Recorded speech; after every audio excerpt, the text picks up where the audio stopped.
Hola, gracias por acompañarnos. Este es el espacio para que sus ideas y las iniciativas del gobierno se encuentren. Es la hora de conectarnos en esta Urna de Cristal, TV. Urna de cristal. Urna de cristal. Urna de cristal.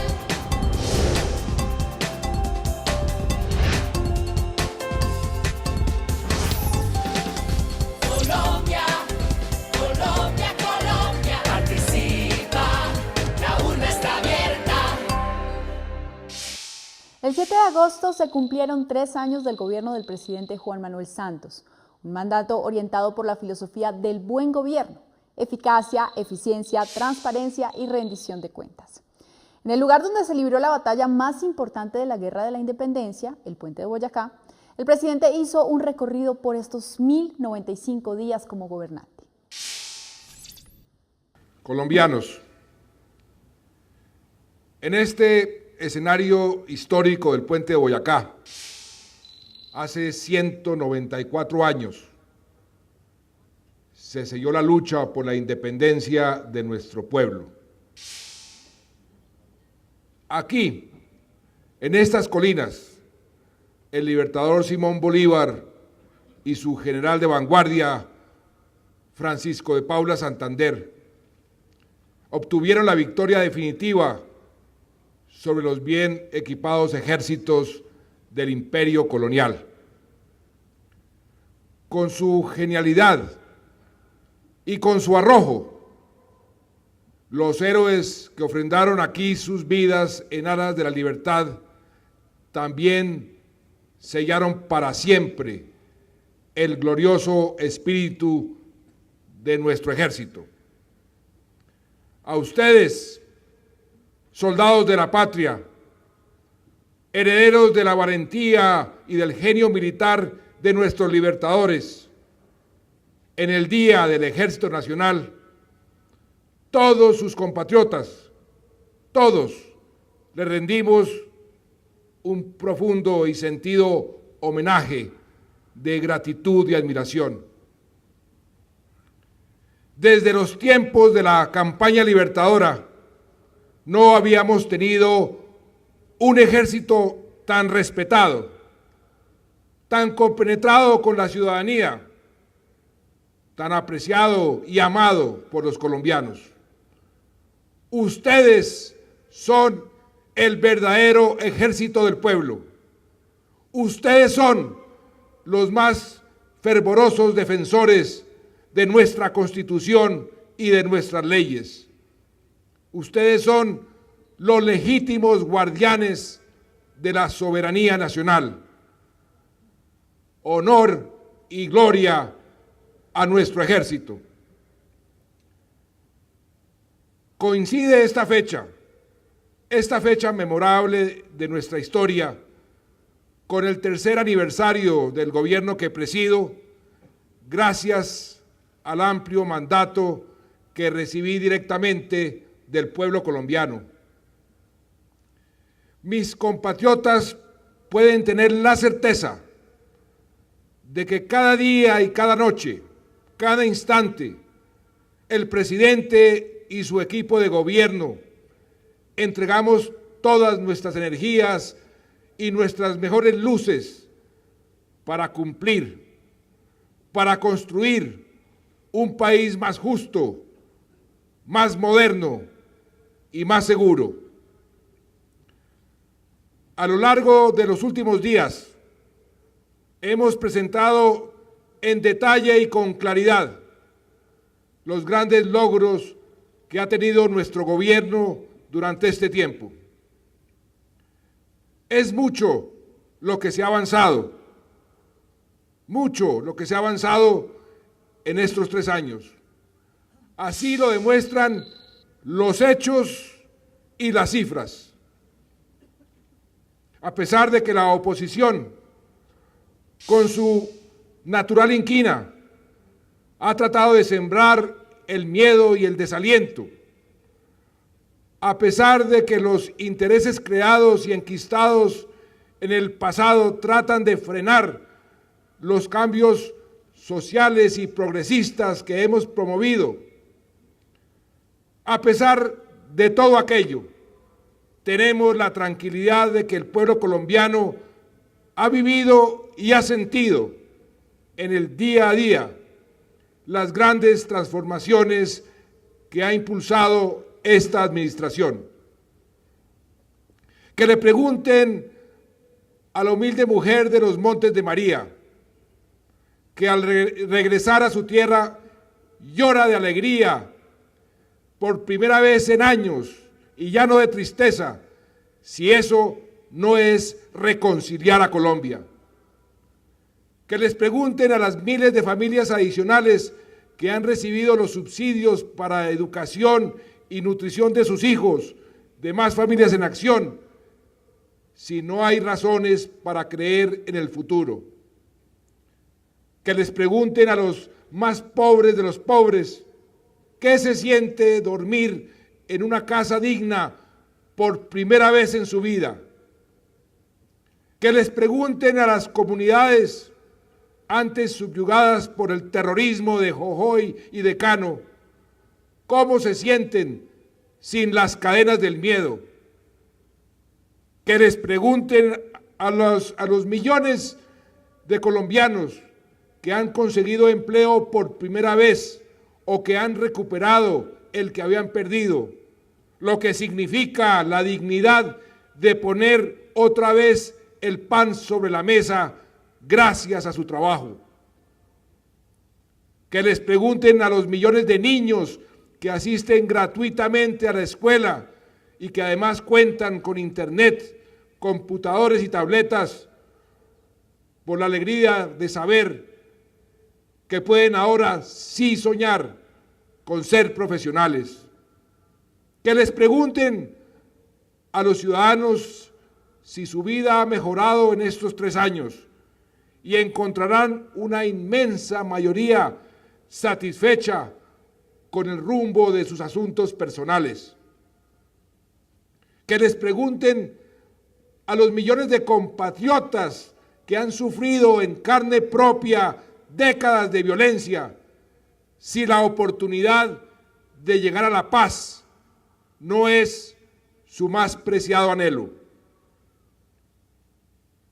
En fin, les digo a quienes no creen o no les conviene creer, que hablen con el pueblo, y si lo hacen, descubrirán un país muy diferente al que proclaman los pesimistas de oficio.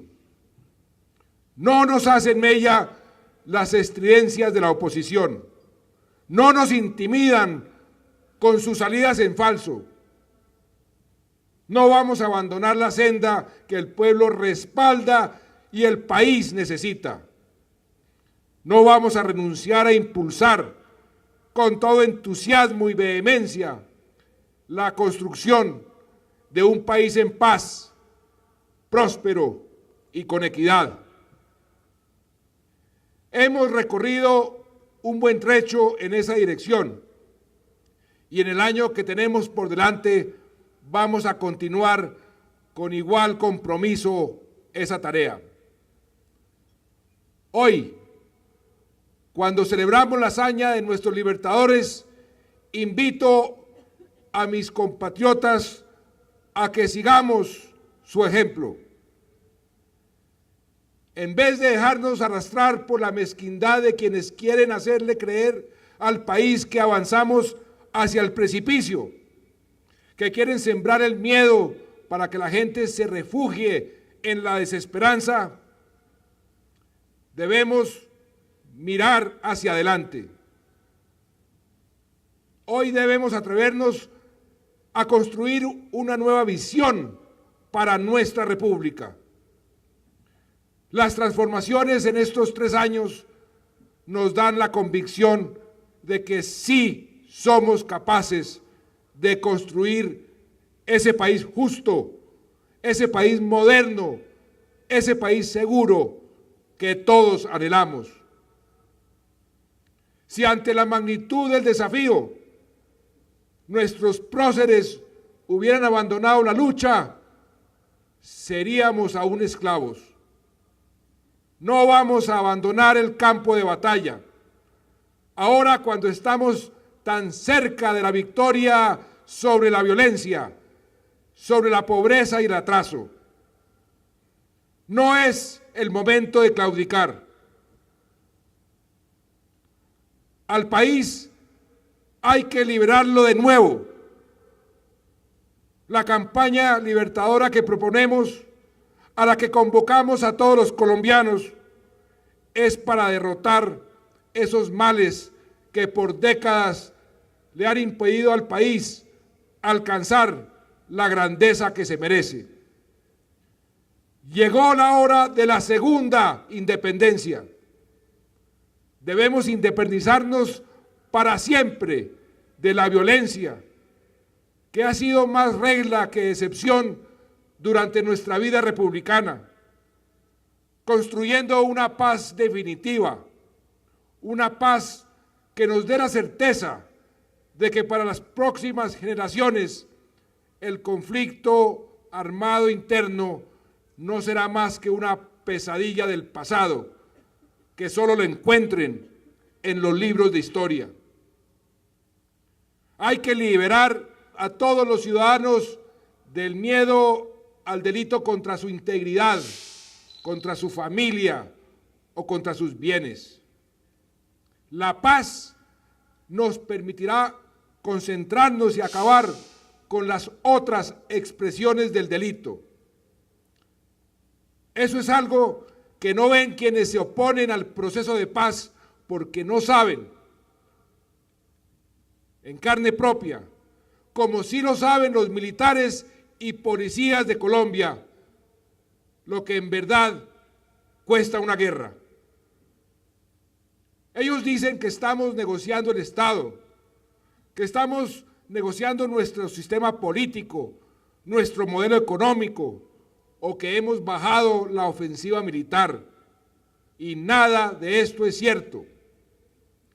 Todo lo contrario. Hemos llegado, sí, a un primer acuerdo de fondo, nunca antes alcanzado en una negociación con la guerrilla sobre el desarrollo rural integral. Acordamos crear un fondo de tierras para la paz que garantice una distribución equitativa de la tierra entre campesinos, entre las víctimas, entre las mujeres cabeza de familia.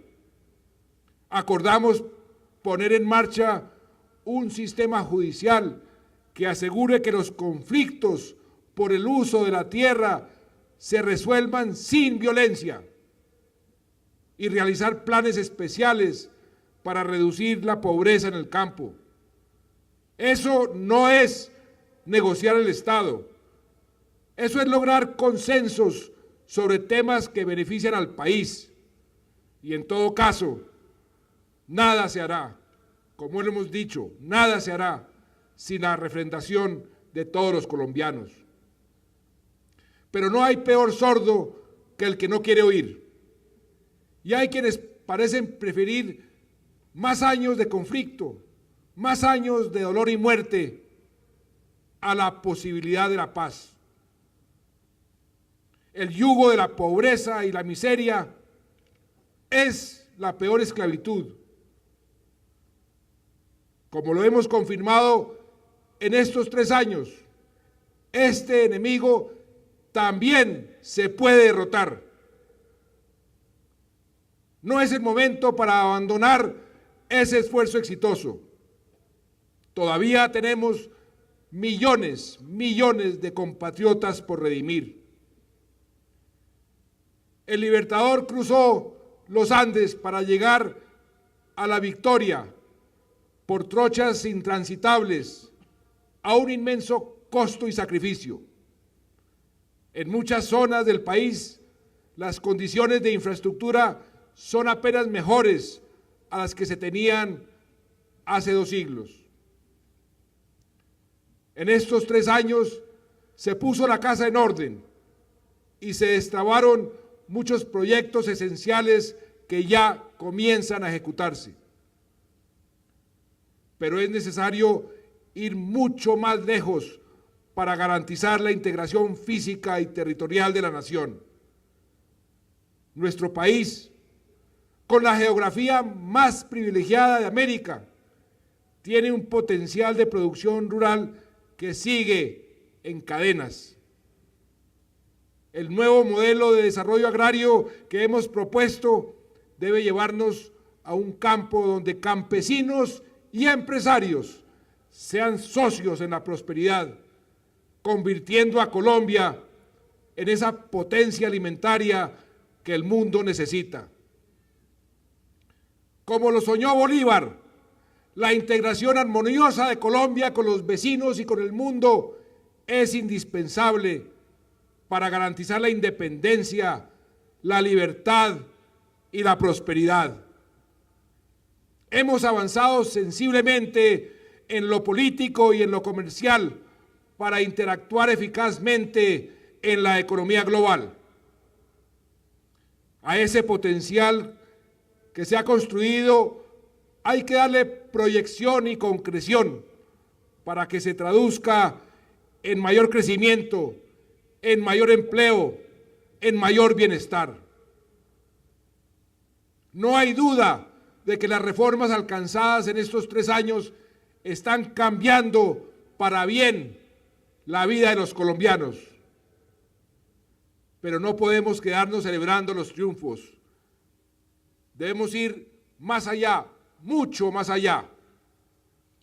El propósito de construir un país justo, moderno y seguro es ambicioso y no se agota en este periodo de gobierno, a pesar de los significativos avances que se han obtenido. Por eso aspiro a que en un año exactamente, cuando Colombia inicie un nuevo mandato presidencial, se dé continuidad a estas batallas, a estas políticas construidas para el largo plazo. Hay quienes quieren un país seguro, pero no quieren un país justo y no son capaces de pensar un país moderno. Hay también los que quieren un país más justo, pero ni seguro ni moderno. Nosotros representamos a la mayoría de los colombianos que quieren la prosperidad y la paz que traen consigo la justicia, la seguridad y la modernidad. Compatriotas, esta no es la hora de dejarse dominar por el miedo, por ese miedo que profesan y promulgan a los 4 vientos quienes no se atreven a soñar y siguen anclados al pasado. Más bien los invito a que sigamos construyendo futuro, a que sigamos el ejemplo de Bolívar, que le apostó a la audacia y con perseverancia, tenacidad y compromiso logró sus objetivos. Como el Ejército Patriota, aquí en el puente de Boyacá, no podemos retroceder, ni vamos a retroceder hasta alcanzar una Colombia en paz, una Colombia con prosperidad y con oportunidades para todos. El 31 de julio, el 1 y 2 de agosto, el presidente encabezó la rendición de cuentas 2010-2013 con todo su equipo de gobierno. Unidos en la temática del país justo, moderno y seguro, cada ministro hizo el balance de 3 años de gestión y más de 37.000 usuarios ingresaron a nuestra página www.urnadecristal.gov.co para conocer los temas de la rendición de cuentas y recibimos cerca de 7.000 participaciones a través de todos los medios de Urna de Cristal. En este programa, el Gobierno Nacional responde. Comencemos con la pregunta de Adalberto Correa. ¿Será que podrán mantener las personas sus casas? ¿Podrán con los servicios públicos? ¿Sostenimiento? ¿Por qué no orientar? Responde el ministro de Vivienda, Luis Felipe Nao. Alberto, estamos seguros que las familias sí podrán sostener las casas. Esta semana en Neiva acompañamos a varias familias a su nuevo hogar, pagan arrendamientos de 200, 250.000 pesos. Pero el gobierno nacional ha tenido un programa integral. Desde la ley 1537 señaló que las familias seguirán con los mismos subsidios de agua, energía y gas, pero además con los mismos subsidios de Sisbén. Pero aprovecho esta oportunidad para decirle a todas esas familias beneficiarias que tienen la obligación de pagar los servicios y no consumir responsablemente los mismos es una causal de pérdida de la vivienda. Esta pregunta es para el director de Departamento de la Prosperidad Social, Bruce McMaster. La hace Fabio Quintana Camacho. ¿No son contraproducentes los subsidios que otorga el DPS? ¿Esto no nos convierte en un Estado asistencialista? A don Fabio le contestaría que primero que todo el DPS no entrega subsidios, sino entrega transferencias condicionadas. Es decir, nosotros lo que entregamos son unos incentivos especiales, por ejemplo a las madres o a los jóvenes para que estudien o para que lleven a sus hijos a estudiar o para que sus hijos vayan al colegio o vayan a tener controles de salud y de peso y de vacunación.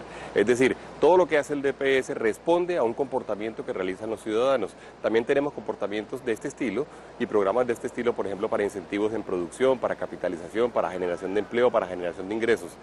Todos los programas del DPS responden a una gran política de superación de pobreza que incluye no solamente la atención de las personas en la mayor condición de vulnerabilidad, sino además la construcción de capital humano en los jóvenes inclusive en los niños desde 0 hasta 6 años, luego en los que estudian en el colegio, luego en los que estudian en educación superior y luego tenemos a las personas que generan ingresos y que desarrollan proyectos productivos.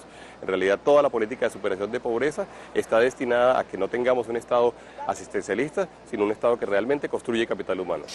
Gloria le envió la siguiente pregunta al ministro de Salud. ¿Cómo va a garantizar la continuidad de atención en salud a los usuarios si las EPS son indiferentes y la Supersalud no actúa? Gloria, con un saludo cordial. Quisiera hacer primero una aclaración. La Superintendencia de Salud está actuando y ha actuado con decisión en los últimos meses, tanto así que 2 EPS grandes se han liquidado porque se demostró en la superintendencia que estaban sistemáticamente violando los derechos de los usuarios. Eso pasó con Humana Vivir y eso pasó con Sol Salud. Pero estamos actuando. La ley estatutaria de salud que aprobó el Congreso el pasado 20 de junio prohibió todo tipo de autorización administrativa precisamente para garantizar una mejor continuidad a los usuarios. También tenemos 2 nuevos decretos en el tema de especialistas y medicamentos que buscan no solo una mejor continuidad, sino también oportunidad y calidad en esos servicios. Esta misma semana sacamos un decreto de portabilidad que va a obligar a las EPS que atiendan a los usuarios en cualquier lugar de residencia, independientemente del municipio de afiliación. Y estamos tramitando una ley ordinaria de salud que va a remover completamente las barreras artificiales al servicio y va a aumentar también de manera importante, sustancial, la oferta de especialistas que explica muchas veces esa falta de continuidad, oportunidad y calidad en el servicio de salud. Estamos en Urna de Cristal TV con la rendición de cuentas 2010-2013. El Gobierno Nacional responde. Ya regresamos. Participa, la urna está abierta.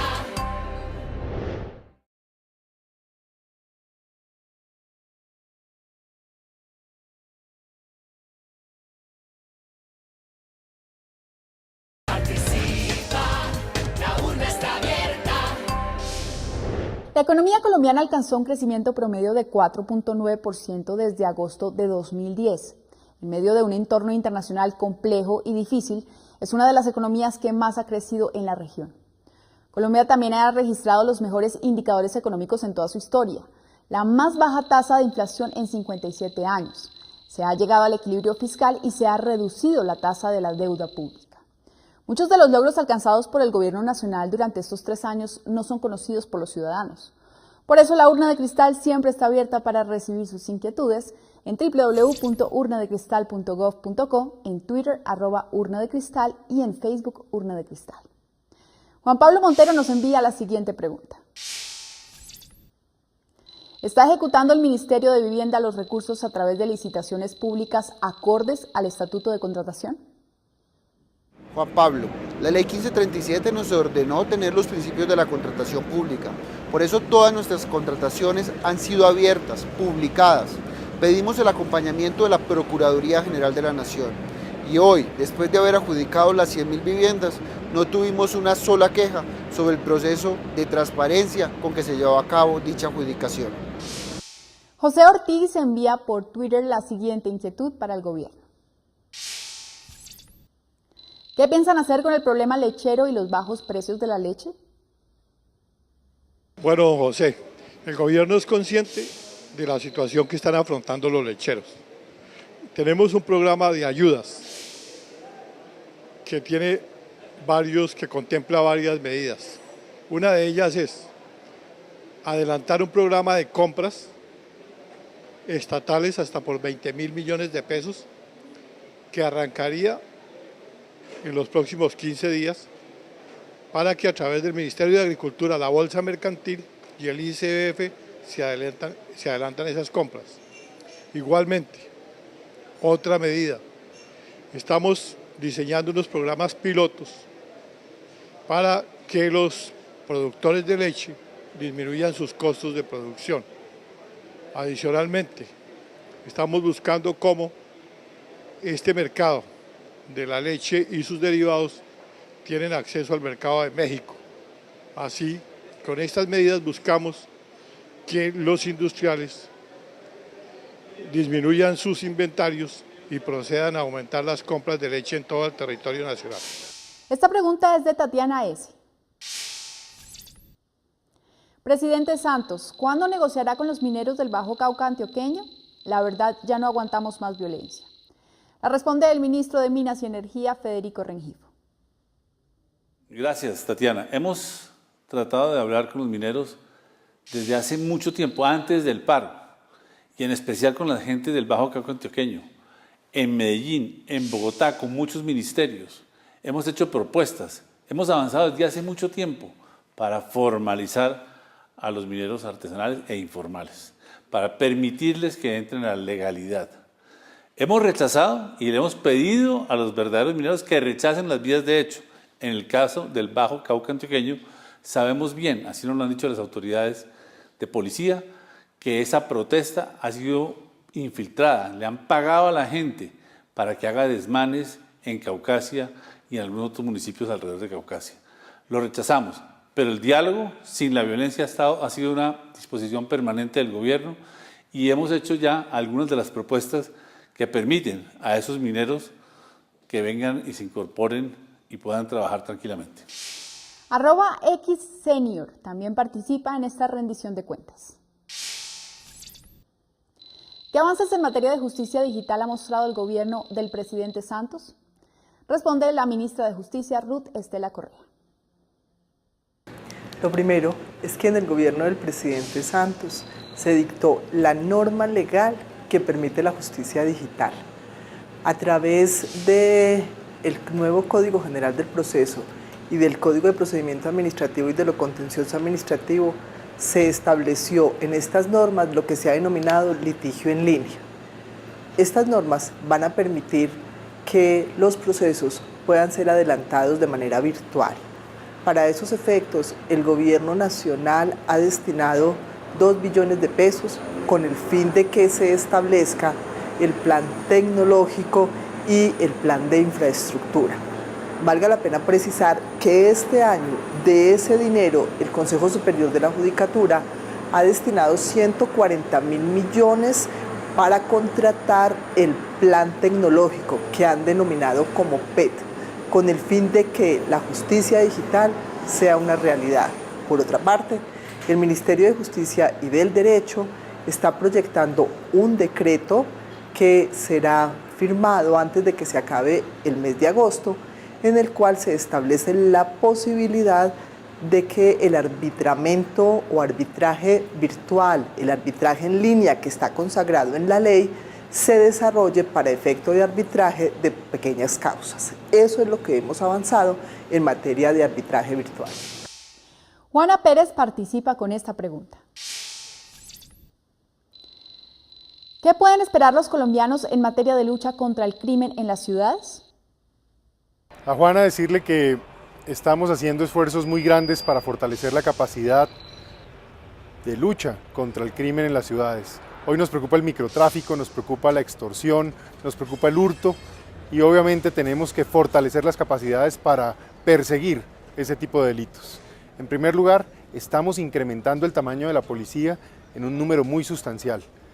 25.000 hombres en total, de esos 10.000 ya ingresaron y en los próximos 12 meses ingresarán 15.000 más.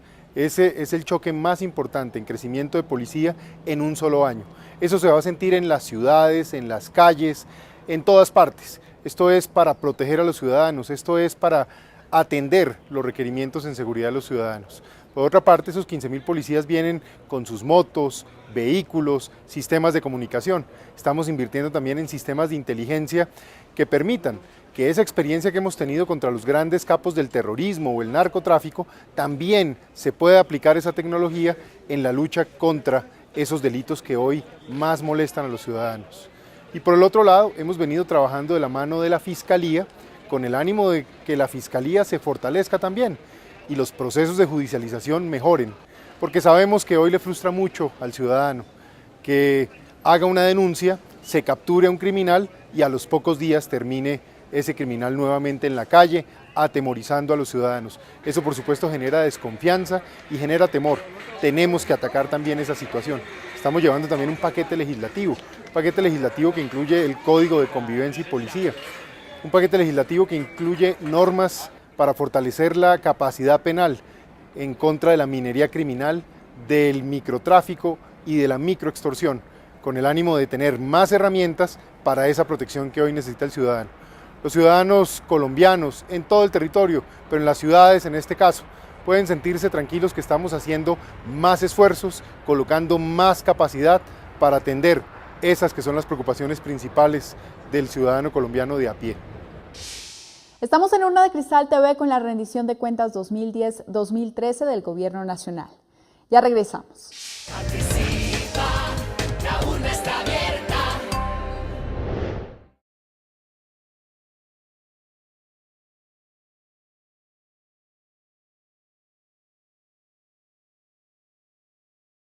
Participa, la urna está abierta.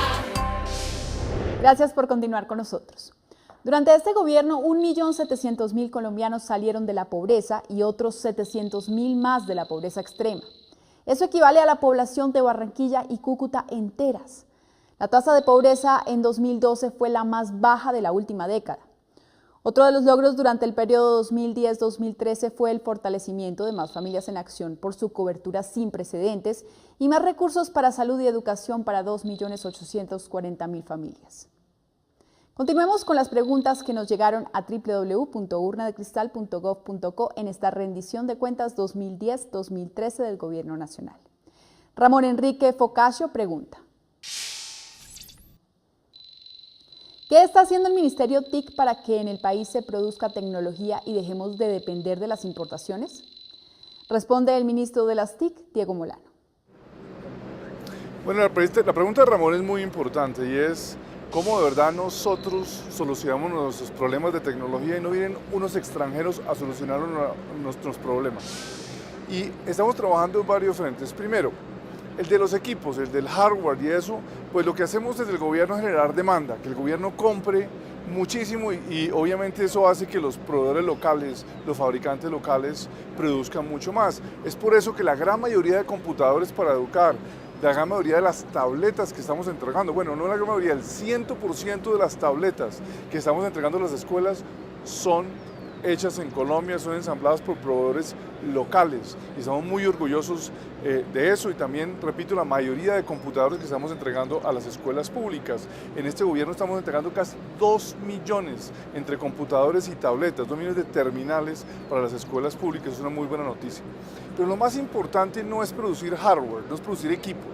Lo más importante y donde está el gran valor en la industria de las TIC es en el desarrollo de aplicaciones. Por eso tenemos un gran número de programas donde incentivamos que los colombianos desarrollemos esa tecnología. El más importante para mí es apps.co, el programa en el que ya más de 35.000 colombianos están montando su propio negocio de desarrollo de tecnología, de desarrollo de aplicaciones. También desde el programa Gobierno en Línea estamos impulsando el desarrollo de aplicaciones para el gobierno hecho en Colombia, y Colombia ya se posiciona como líder, no solo en América Latina, sino que ya estamos muy bien rankeados internacionalmente en soluciones de aplicaciones para el gobierno. Asimismo, tenemos en asocio con Bancoldes este gran programa que se llama Mi Pyme Digital, a través del cual impulsamos que la industria colombiana desarrolle aplicaciones para las pymes. Cuando empezamos este gobierno, solo el 7% de las pymes estaban conectadas a internet.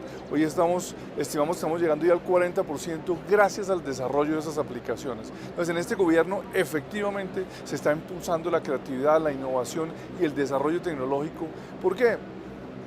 Nuestras soluciones las tenemos que hacer nosotros. Aquí no van a venir las grandes compañías multinacionales a solucionar nuestros problemas. Los colombianos tenemos que asumir el liderazgo, asumir el reto y desarrollar nuestras propias soluciones. Y eso es lo que estamos haciendo con el Plan Vive Digital, impulsando a que los colombianos solucionemos nuestros propios problemas.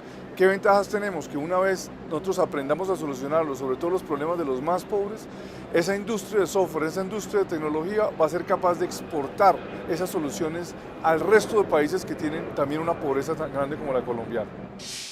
El tema minero le preocupa a Yuri Escobar. ¿En qué estado se encuentra la formulación de políticas de formalización minera? Gracias, Yuri. Este gobierno ha hecho muchas jornadas para formalización minera. Yo personalmente he participado en ellas, donde tratamos de darle una instrucción a esos mineros informales.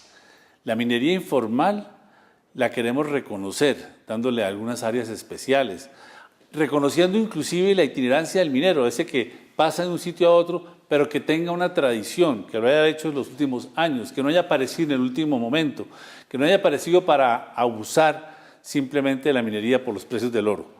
Hemos logrado que inclusive ofrecer que haya protocolos para que puedan permitir un tratamiento diferencial. Eso es lo que hemos hecho por la formalización, y en todas esas jornadas vamos a explicar, y hemos explicado en el pasado, cuál es la política del gobierno. Hemos expedido decretos que permitan que el minero informal tenga requisitos menos exigentes para que pueda trabajar. Hemos creado una institucionalidad, una dirección de formalización minera, una agencia nacional de minería que tiene también un capítulo especial para la formalización. Hemos hecho mucho para que el minero artesanal o informal pueda participar en la legalidad. Disnelia Díaz le envía esta inquietud al ministro de Trabajo, Rafael Pardo. ¿Por qué la ley del teletrabajo de entrada dice que es voluntaria y si no existe obligación del empleador para concederla? Doña Disnelia Díaz, la ley que permite que haya teletrabajo, o sea, trabajo a distancia en la casa por medios de información y telecomunicaciones, tiene que ser acordada entre trabajador y empleador. Lo que permite esta ley que ha sancionado el presidente Santos es que en cualquier contrato de trabajo esa posibilidad existe, pero tiene que ser un acuerdo entre empleador y trabajador, pues no todos los empleos se prestan a que se presten como teletrabajo, pero aquellos que sí tengan esa posibilidad, pues estimulamos a que los empleadores permitan esa fórmula de trabajo que es teletrabajo en los contratos de trabajo. A Urna de Cristal llegó la pregunta de Mauricio Barón. Soy un comerciante de Cúcuta. ¿Qué soluciones o proyectos tiene el gobierno para promover más el comercio? Mauricio, tenemos varios proyectos. El primero de ellos es darle más crédito a las empresas en Cúcuta. Ya hemos colocado 100.000 millones desde marzo que fuimos con el presidente Santos a hoy en créditos para el comercio y para la industria en Cúcuta. En vista de que las empresas están demandando este crédito, hemos decidido aumentar a 35.000 millones de pesos más en créditos para las empresas en Cúcuta para que haya más capital circulando dentro de Cúcuta. Lo segundo, vamos a poner muy pronto en marcha la ejecución del contrato de construcción del Centro de Convenciones de Cúcuta. A Cúcuta le hace falta hoy un centro de eventos y de convenciones para mover más el comercio, para mover más el turismo en la ciudad de Cúcuta. Ahí vamos a colocar, ya entregamos los terrenos y vamos a colocar adicionalmente 5.000 millones de pesos del Ministerio de Comercio y Turismo para construir el centro de convenciones. Y también vamos a poner en un plan que espero que ya en el año 2014 esté en firme para atraer más inversión a la zona franca de Cúcuta. Y adicionalmente, como ustedes ya vieron, el pasado viernes 2 de agosto tuvimos una reunión en Caracas para normalizar la relación entre Venezuela y Colombia, los temas de comercio, los temas de los pagos y sobre todo fomentar aún más proyectos productivos en la región. De manera que vamos de esta manera atendiendo con iniciativas de corto plazo las soluciones a los problemas de Cúcuta y con iniciativas de largo plazo, como la del Centro de Convenciones, la Zona Franca, para poder darle dinámica a la inversión en Cúcuta. Para la ministra de Transporte, Cecilia Álvarez, llegaron 2 preguntas. La primera es de Elvira Puentes vía Twitter. ¿Por qué estamos en aperturas de diferentes TLC y no contamos con vías excelentes? Elvira, el programa de cuarta generación de concesiones precisamente es esto, para afrontar el reto de todos los TLC que hemos firmado con diferentes países.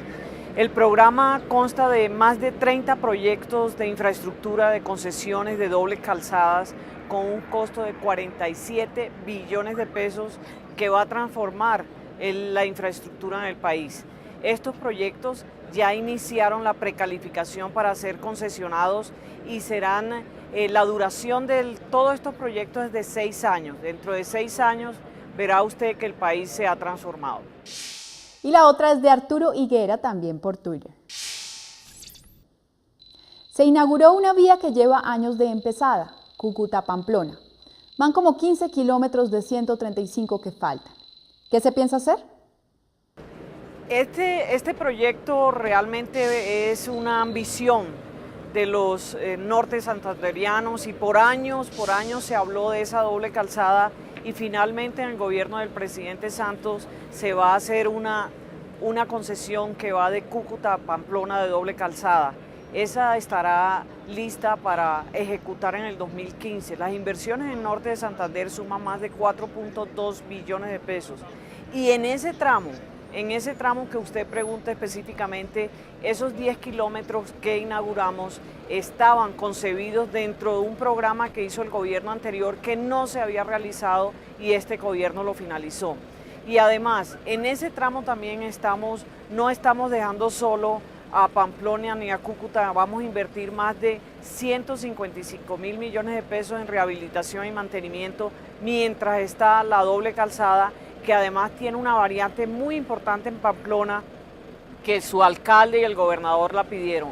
Tenga la certeza que esa vía se va a construir y esos 135 kilómetros van a ser un lujo de competencia en la infraestructura del norte de Santander. María García participa con un tema de cultura. Mincultura tiene contemplados otros apoyos para mejorar producción del séptimo arte en Colombia, paralelo con la ley del cine. Colombia está de plácemes con el cine. La verdad es que estamos celebrando 10 años de la primera ley del cine, que le ha reportado muchísimos beneficios al país. A doña María García hay que decirle que en estos 10 años el cine colombiano es un sector formalizado, en pleno crecimiento. A diferencia de lo que pasa en otros países del mundo, cada vez más colombianos y personas que residen en nuestro país asisten a las salas de cine. En el gobierno del presidente Juan Manuel Santos sancionamos la segunda ley del cine, una ley que contempla un fondo de 25.000 millones de pesos para devolverle en incentivos a aquellos productores nacionales y extranjeros que rueden sus películas en Colombia. Lo que queremos con esta ley es incentivar la producción de grandes películas, de mejores presupuestos en nuestro país. Y terminamos Urna de Cristal TV con la pregunta de Pedro Mancipe. ¿Cuánto aumentará la inversión para deportistas que se preparan para los Olímpicos de Río de Janeiro?